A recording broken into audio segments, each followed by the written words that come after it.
President Biden sitting side by side with the Israeli prime minister, but the two leaders could not have been further apart on a key issue, Iran.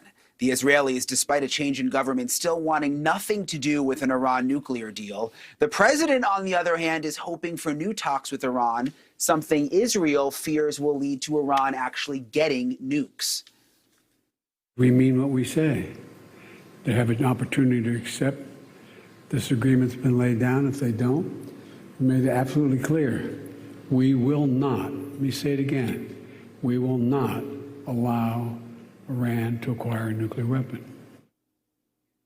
This also comes as a report indicates Iran wants to avenge the 2020 killing of military chief General Soleimani. Then President Donald Trump targeted Soleimani in a drone attack. Now Trump's on Iran's hit list along with other U.S. officials. Retired Army Lieutenant Colonel James Carafano joins us now. He heads up national security and foreign policy studies at the Heritage Foundation. Colonel, I was thinking about this earlier.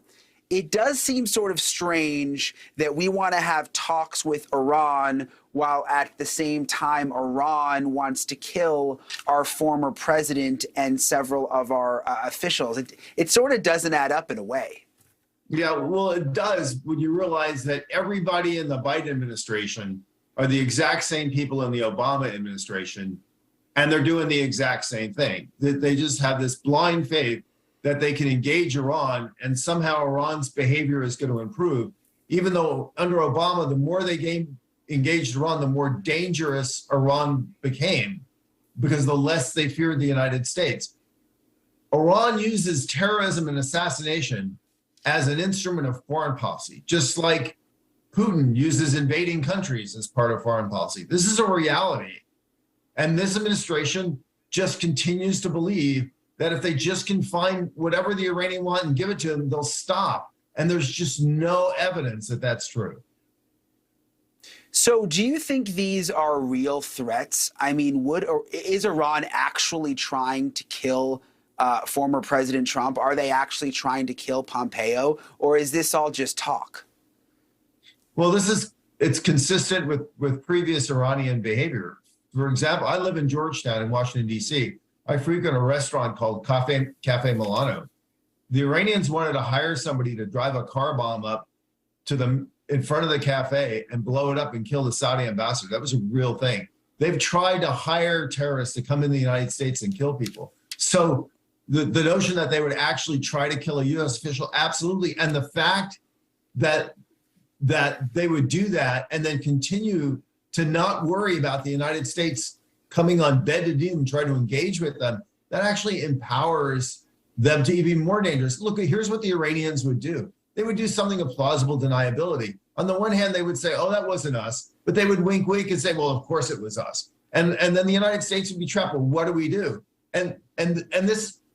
Why would they risk this? Because this is the way people think in the Middle East. If they can humiliate their enemy, that is the greatest and most valuable thing to do. So they would never pass up an opportunity to humiliate the United States. Just like when Trump killed Soleimani, it wasn't just that they killed a key operative.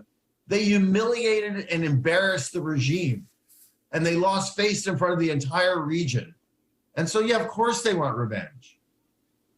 Yeah, I mean, it's interesting you brought that up. Why would they risk this? And then you explained it. That was actually something I was gonna ask you, but I guess the way they think is just so different sometimes than we can even comprehend. We know that Putin is set to travel to Iran next week. Iran, we've learned, is sending Russia drones. President Biden just so happens to be in the Middle East right now. I mean, it's all very unsettling. I mean, it's sort of the stuff you lose sleep over at night. Everything just feels so on edge right now.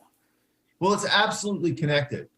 The in your face, we're going to give drones to the Russians.